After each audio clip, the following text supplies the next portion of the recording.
श्री स्वामी समर्थ. तर आज ना आमच्या इथं नक्षत्र भरलं होतं, तर आम्ही पण तेच बघायला गेलो होतो. आणि रांगोळी किती छान काढली बघा. स्टार्टिंगलाच मला हा देवारा दिसला, जो की होता 32,000 रुपयांचा. त्यानंतर मग फोटोग्राफीवाले आलेले, त्यांचं बघितलं आणि हे बो मला खूप क्यूट वाटले. आणि ही बघा लहान मुलांचं साहित्य घेणार तर नाही, नाटकं करत होते. त्यानंतर ना ह्या रांगोळ्या बघितल्या, ज्या हाताने विणलेल्या होत्या आणि खरंच खूप सुंदर होत्या. त्यानंतर लाकडाची भांडी वगैरे, म्हणजे सगळ्या टाईपचे पदार्थ तिथं आले होते. भांडी वगैरे खूप काय काय, सगळं फिरून बाहेर आलो. बाहेर पाळणे वगैरे होते, पण मला खूप जास्त भीती वाटते आणि आम्ही तिथे काही खाल्लं पण नाही, कारण तिथे एक्सपेन्सिव्ह होतं. मग हे आमचं छोले भटुरे ना कायमचं आहे. आम्ही कुठं पण गेलो तरी फिरून तिथेच खायला जातो. छोले भटुरे खाल्ले आणि म्हटलं आता काहीतरी स्वीट खावं, म्हणून किगामध्ये गेली. ही बघा कशी लांबलचक पळत होती, पैसे भरावे लागतील म्हणून.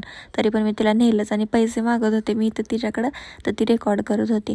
फायनली आमची ऑर्डर आली. माझी खुशी बघा, कारण फ्रीमध्ये खायला भेटलं की मी असंच खुश होते. आम्ही मागवलं होतं ओरिओ डेझर्ट पोल आणि आजचा दिवस खूप छान गेला. आणि मग खाल्लं, मस्त एन्जॉय केलं.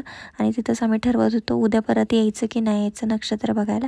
तर उद्या आले तर उद्या पण एक व्हिडिओ मी त्याच्यामध्ये ॲड करणारच. आणि असं होता माझा आजचा दिवस. Thanks for watching.